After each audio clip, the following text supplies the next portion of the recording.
ఈ కార్యక్రమం సమర్పిస్తున్నవారు అవార్డు గ్రహీతల మొట్టమొదటి ఏకైక original Thanjavur art academy, Kalasri Thanjavur art academy, door number 1164, near Panjagutta colony signals, Srinagar colony X road నుండి 9వ బిల్డింగ్, ఇండియన్ ఓవర్సీస్ బ్యాంక్ ప్రక్కన, హైదరాబాద్ 73. స్వర్ణవర్ణ అదృష్ట చిత్రాల చిత్రీకరణ సిద్ధహస్తుడు, చిత్రకళా తపస్వి కళాశ్రీ కేశవ గురుస్వామి గారికి పుట్టినరోజు శుభాకాంక్షలతో కుటుంబ సభ్యులు మరియు బంధుమిత్రులు, శ్రేయోభిలాషులు. శ్రీమన్నారాయణ నారాయణ హరి హరి, శ్రీమన్నారాయణ నారాయణ హరి హరి. త్రికళా జ్ఞానంలోనికి సుస్వాగతం. శ్రీమన్నారాయణ నారాయణ హరి హరి, శ్రీమన్నారాయణ నారాయణ హరి హరి. ప్రతివారం త్రికళా జ్ఞానం గురించి, త్రికళ తత్వాల్ని గురించి, దేవతలలో అభయ వరద ముద్రలే కాకుండా ఎన్నో వేల రకాల ముద్రలున్నాయి. మా తండ్రి గారైన సిద్ధయోగి గురుస్వామి గారు నేర్పించిన కొద్దిపాటి విజ్ఞానాన్ని, నా మనోదృష్టికి అందిన తంత్ర విద్యను కానివ్వండి, మంత్ర విద్యను కానివ్వండి, యంత్ర విద్యను కానివ్వండి, చిత్రపటాలలో అదృష్ట తరంగాలతో నింపి అన్ని సమస్యలకు పరిష్కారమయ్యేలా, దృష్టి దోషాలు తొలగిపోయేలా పూజించి మీకు అందచేస్తున్నాను. మంత్రం అన్నది క్షుద్రశక్తికి సంబంధించినవి కొన్ని ఉన్నాయి. అవి కొన్ని పఠించదగ్గవి, కొన్ని పఠించకుండా ఏ గుహలలోనో అడవుల్లోనో ఇంకొక విధానంతో, క్షుద్ర విధానంతో చేయవలసిన, ఆచరించవలసిన తత్వం అది. దయచేసి మీరందరూ గుర్తుంచుకోవలసింది, వశీకర మంత్రం అన్నది స్వార్థంతో కాదు. పదే పదే మంత్రం గురించి మీరు ఫోన్ల ద్వారా దయచేసి సంప్రదించకండి.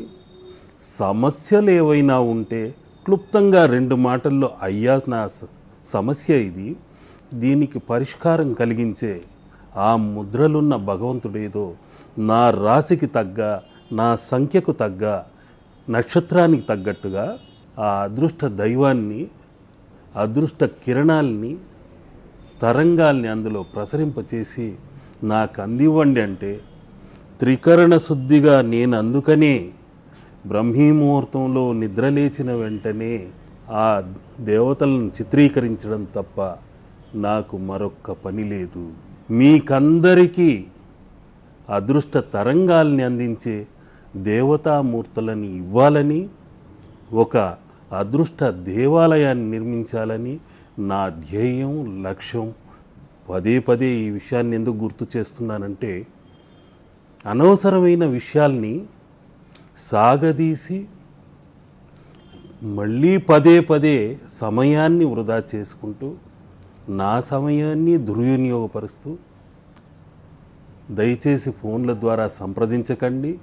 ముఖాముఖి సంప్రదించినా కూడా అమూల్యమైన కాలం ఇది.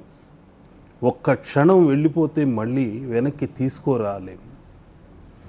ఎన్ని కోట్లు వెచ్చించినా ఆ సమయం వెనక్కి రాదు. ఆ సమయాన్ని, కాలాన్ని అతి పవిత్రంగా, జాగ్రత్తగా, పొదుపుగా వాడుకోండి. వచ్చిన వెంటనే క్లుప్తంగా 2 ముక్కల్లో, అయ్యా సమస్యకు పరిష్కారం నాకు ఏ దేవతా విగ్రహాన్ని ఇస్తారు, ఏ రక్షణ కలిగించే రత్నం ధరించాలి, ఏ వాస్తు విధానంతో నేను ఇంటిని నిర్మించుకోవాలి అని 3 ముక్కల్లో చెబితే, త్రికాల తత్వంతో, త్రికళ చిత్రాల ద్వారా మీకు తప్పనిసరిగా అదృష్ట తరంగాల్ని అందించే, అనుగ్రహం కలిగించే విగ్రహాల్ని, దేవతా చిత్రాలని ఇవ్వటమే నా పరమావధి. తప్పనిసరిగా మీరెవరు వచ్చినా నేను ఆ దేవతా చిత్రాలను అందించేందుకు సిద్ధంగా ఉన్నాను. మీకు అందించడానికే ఆ భగవంతుడు నన్ను నియమించాడేమో. రాత్రనక పగలనక ఈ చిత్రాల తప్ప, ఈ దేవతామూర్తుల తప్ప నాకు మరొక్క ధ్యాస లేదు. ఆ ముద్రలలో దాగిన ప్రతి విశేషము మీకు తెలుపుతున్నాను. ఎవరికీ తెలియనటువంటి తంత్ర విద్యల్లోని మర్మాల్ని కూడా నా శిష్యులకే కాదు, విశ్వకుటుంబంలోని మానవ సమాజానికంతా తెలియజేసి మన సంస్కృతిలో దాగిన మహోన్నతమైన శక్తిని మీకు అందజేయాలని నా తపన, తపస్సు. ముఖ్యంగా ఈరోజు నుండి ప్రతి వారం గణేష ముద్రలలోని 108 ముద్రలను గురించి నా పరిశోధనలో అత్యద్భుతమైన సంకేతాల్ని, అదృష్ట తరంగాలని మీకందరికీ తెలియచేయాలని, ఒక్కో వారం ఒక్కో వరంగా అది మీ ఇంట అదృష్టపు పంట పండించాలని తెలుపుతూ వస్తున్నాను. ఈ వారం ముఖ్యంగా వినాయకుడి తొండం గురించి ప్రారంభిద్దాం. గజముఖుడు. గణపతి యొక్క తొండం మనల్ని ఆశీర్వదించడానికే ఉంది. ఆయన అభయహస్తంతో ఉన్నాడా, ఏకదంతాన్ని పట్టుకున్నాడా అన్నది కాదు. ఆయన తొండం ఒక్కటి చాలు దండము పెట్టిన వెంటనే ఆశీర్వదించడానికి. కొందరికి అనేక రకాలైన సందేహాలు కలుగుతుంటాయి. వారికి ఎన్ని మార్లు చెప్పినా పాపం అది సందేహంగానే మిగిలిపోతుంది. రకరకాల వ్యక్తులు మిడిమిడి జ్ఞానంతో తొండము కుడివైపుకు ఉండాలి, లేకుంటే ఎడమవైపుకే ఉండాలి, అదవుతుంది ఇదైపోతుంది వెంటనే తీసి పడేయండి అని సునాయాసంగా 2 ముక్కల్లో చెప్పి ఆ విగ్రహాన్ని ఇంటి నుండి బయటపడేలా చేస్తారు. ఎట్టి పరిస్థితులలోనూ దేవుడు అపకారం కలిగించడు. ఉపకారం చేయడానికే దేవుడు అనేవాడున్నాడు. మానవాళికి సేవ చేయడానికే ఆ భగవంతుడు దశావతారాలు ఎత్తి రాక్షస సంహారం చేశాడు. అటువంటి దేవుడు అపకారం చేయాలని ఏ విధంగా ఊహిస్తారు? ఎట్టి పరిస్థితుల్లోనూ భగవంతుడు మనల్ని కాపాడేందుకే ఉన్నాడు. తల్లిదండ్రులైన ఆ దేవుళ్ళు మనల్ని శిక్షించడానికి కాదు, రక్షించడానికే ఉన్నారు.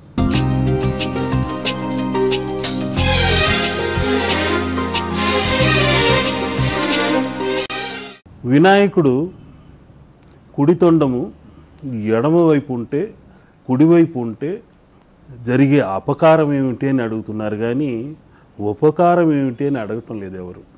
వాస్తు వినాయకుడు అంటే తొండం ఎడమవైపు ఉండాలట కదా అని కొందరు, కుడివైపు ఉండాలని కదా అని మరికొందరు. ఇలా చిత్ర విచిత్రమైన ప్రశ్నల్ని, సందేహాల్ని నా ముందు తీసుకొస్తున్నారు. నాకు తెలిసినంత వరకు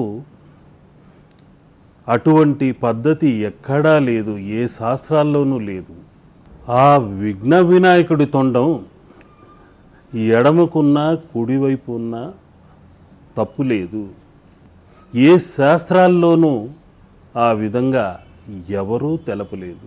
నా జీవితకాలం మొత్తం ఈ చిత్ర పరిశోధనలో, శిల్ప పరిశోధనలో, వాస్తు పద్ధతిలో ఎలా ఉందని ఎన్నో ఆలయాల్ని సందర్శించాను, మహాపండితుల్ని సంప్రదించాను. అక్కడ దాగిన వాస్తు దోషాలు ఎలా ఉన్నాయి, విగ్రహాలు ఎలా ఉన్నాయి, ఒక ఆలయం కానివ్వండి, ఒక ఇల్లు కానివ్వండి, ఒక నగరం కానివ్వండి, ఒక పల్లె కానివ్వండి, వాస్తు దోషతత్వంతో ఎలా ఉందని పరిశోధించడమే పనిగా పెట్టుకొని ఎంతో కాలాన్ని దానికంటూ వెచ్చించి ఎన్నో క్షేత్రాలు కూడా దర్శించాను. ఆ యొక్క క్షేత్ర మహిమ వలన, స్థల ప్రభావం వలన కొన్ని ఆలయాలు ప్రజాదరణతో, ధనాకర్షణ, జనాకర్షణ శక్తితో ఉన్నాయి. అటువంటి క్షేత్రాలలో ముఖ్యమైనది, చెప్పుకోదగ్గది, ప్రపంచంలో అతి జనాకర్షణ కల క్షేత్రం ఏదయ్యా అంటే తిరుమల క్షేత్రం. సహజ సంపదతో వాస్తు నిలయంగా మారిన అద్భుత తిరుమల కొండలవి. నిజమైన వైకుంఠ వాసం అది. ప్రతి అణువు అదృష్ట తరంగాలతో ఉన్న క్షేత్రం అది.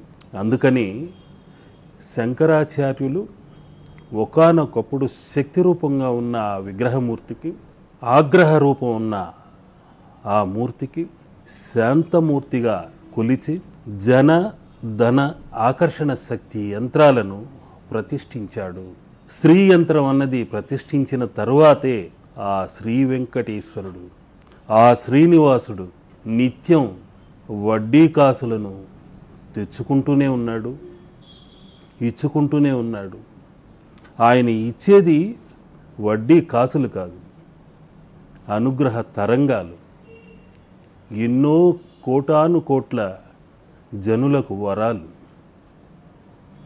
మనం కానుకలు సమర్పించిన మాత్రాన ఆయన ప్రతిఫలంగా వరాలు ఇస్తాడని అపోహ వద్దు.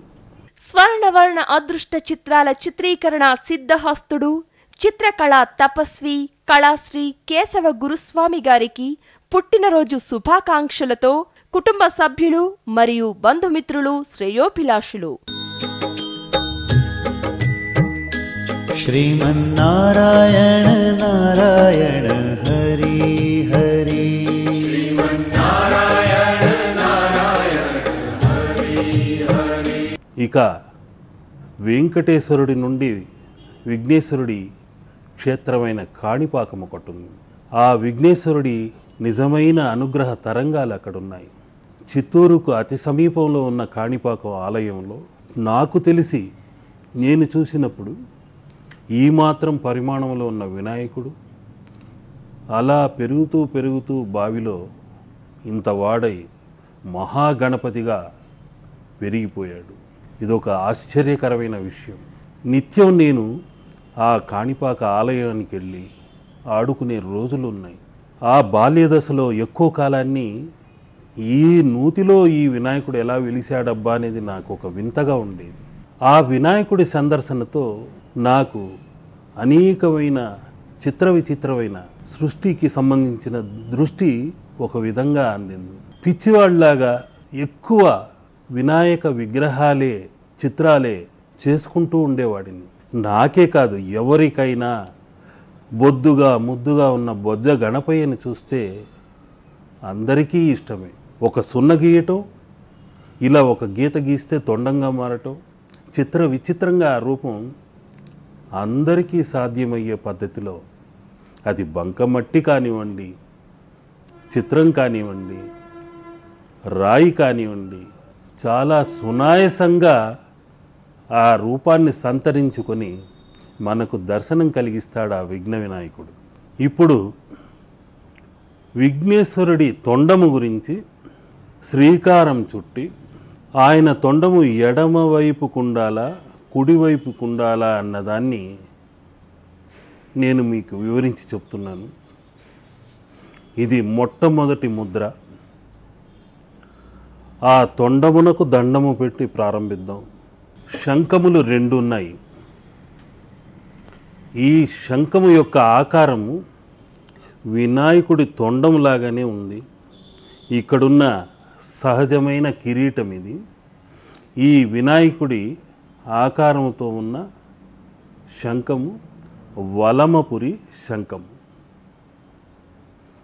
ఇది ఈ ఆకారం చూస్తే వినాయకుడి సాక్షాత్కారం కనిపించటం లేదా? ప్రకృతి సహజంగా వినాయకుడి యొక్క అనుగ్రహ తరంగాలు ఇందులో నిలి ఉన్నాయి. ఆ వినాయకుడి యొక్క కిరీటం కనిపిస్తుంది. ఈ తొండము మనల్ని ఆశీర్వదిస్తున్నట్టుంది. ఇది వలమపురి శంఖము అంటాం. అంటే ఇలా కుడివైపుకు తిరిగి ఉన్నది. ఇదేమో ఎడమపురి శంఖం. ప్రపంచంలో 2 రకాల శంఖాలు మాత్రమే ఉన్నాయి. విఘ్నేశ్వర తత్వంతో ఉన్న ఈ శంఖము వలమపురి, ఇది ఎడమపురి.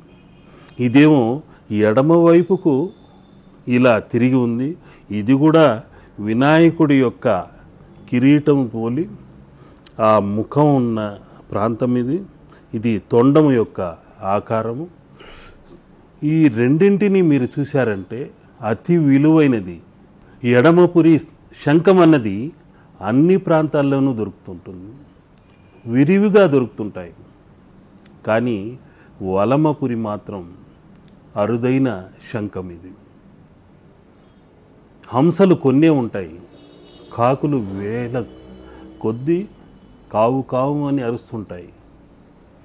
కాబట్టి హంస యొక్క గుణం ఏమిటయ్యా అంటే పాల నుండి నీటిని వేరు చేసి పాలను మాత్రం స్వీకరించే తత్వం అది.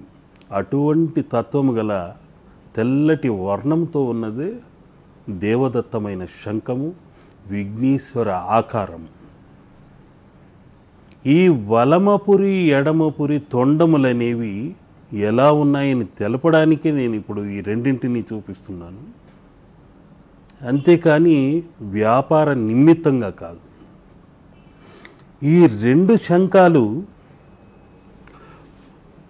మనకు తెలిపే సంకేతం ఏమిటంటే, ఒకటి కుడివైపుకున్నది, మరొకటి ఎడమవైపుకున్నది.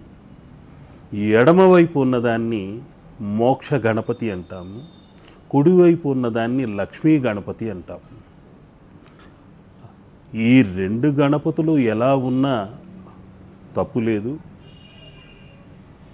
అందుకని నేనిప్పుడు ఎడమపురి వలమపురి చిత్రాన్ని మీకు చిత్రీకరించి చూపిస్తున్నాను.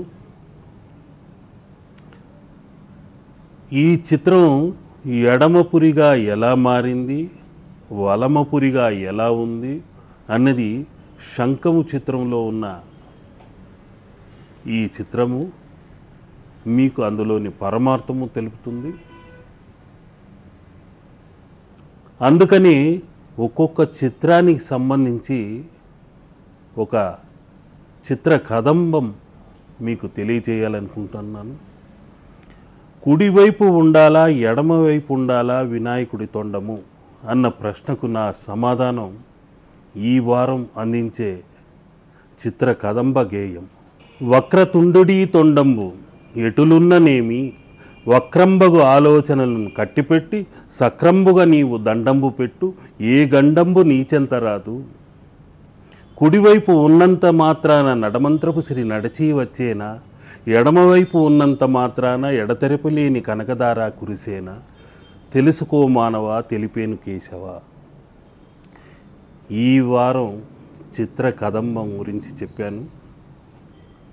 అంటే ఎడతెరపి లేకుండా కనకదార కురవదు ఎడమవైపు ఉన్నంత మాత్రాన, ఆయన తొండం కుడివైపు ఉన్నంత మాత్రాన నడమంత్రపు సిరి నడచిరాదు. వక్రంగా ఆలోచించకండి, సక్రమంగా ఆలోచించండి. మీరు ఏ ఏనుగు దగ్గరికి వెళ్ళినా కూడా అది తొండాన్ని పైకి లేపి ఇలా ఆశీర్వదిస్తుంది, అంతేకాని ఇలానో ఇలాగనో ఆశీర్వదించదు. మీరు ఎదురుగా నించుని దండం పెట్టిన వెంటనే దాని గుణం ఇలా తొండం పైకెత్తి ఆకాశ తరంగాలలో దాగిన దివ్య శక్తుల్ని ఇలా తీసుకొచ్చి ఆ పొడవాటి తొండంతో ఇలా ఆశీర్వదిస్తుంది. ఈ ఒక్క సంకేతం చాలు మీకు జ్ఞానోదయం కావటానికి. ఆయన తొండము ఇలాగే వచ్చి ఆశీర్వదిస్తుంది. ఆయనే కాదు, గజరాజనే కాదు, పెద్దలు కూడా ఇలా ఎదురుగానే ఆశీర్వదిస్తారు. కుడికో ఎడమకో ఇలాగని ఆశీర్వదించరు. ఇది మీరు తప్పనిసరిగా గుర్తుపెట్టుకోవాల్సిన విషయం. చిత్రం ఎలాంటిదైనా అందులోని అదృష్ట తరంగాల్ని మనం స్వీకరించాలి. తొండం ఎలా ఉన్నా తప్పు లేదు, మనం దండం సక్రమంగా పెట్టుకోవాలి. ఇలా 2 చేతుల్ని బలంగా 4 వేళ్లకు ఇలా బంధించి దృఢమైన సంకల్పంతో ఓం గం గణపతియై నమః అనుకుంటూ ఈ గణపతి ముద్రను చేయండి. గణపతి మిమ్మల్ని ఏ విధంగా ఆవహించి ఆశీస్సులు అందిస్తున్నాడో ఒక్కసారి ఆలోచించి చూడండి. మీరు ఇలా బంధించి గణపతి ముద్రను చేసిన వెంటనే 2 చేతులలో ఎక్కడి నుండో అనంతమైన శక్తి మీలో ప్రవేశించినట్లు మీకు తెలుస్తుంది. ఆ శక్తి తత్వాన్ని మీరు అందుకున్న వెంటనే ఇలా కుడికి ఎడమకి వలమపురి తొండముతో ఇలా పెట్టండి. మళ్ళీ ఎడమపురి తొండము ఇలా ఉందని గణపతిని ఆవహించుకొని ఇలా చేయండి. ఈ మూలాధార చక్రంలో ఉన్న గణపతికి ఇలా తీసుకొచ్చి స్వాధిష్టాన చక్రాన నిలిపి, మణిపూరక చక్రాన నిలిపి, అనాహత చక్రాన నిలిపి, విశుద్ధ చక్రాన నిలిపి, ఆజ్ఞా చక్రాన నిలిపి, సహస్రార చక్రంతో తొండం ఇలా పైకి తీసుకొచ్చి గాలిలోనికి ఊపుతూ ఓం గం గణపతియై నమః, ఓం గం గణపతియై నమః అనుకుంటూ మీరు జపిస్తే మీ ఇంట ఉన్న దురదృష్ట తరంగాలు తప్పకుండా తొలగిపోతాయి. ఈ తొండము యొక్క ఆకారంతో మీరు ఇలా చూశారంటే ఆ ఏనుగు యొక్క తొండము ఎలా ఉందో అలాగే మన చేతులు మారిపోతుంటాయి. అది నేను చిత్రీకరించి చూపిస్తాను. ఇప్పుడు చిత్రీకరణలో ఆ తొండం ఎలా ఉందో, ఈ చేతులు ఎలా మారిందో గణపతి ముద్రతో తెలుపుతున్నాను.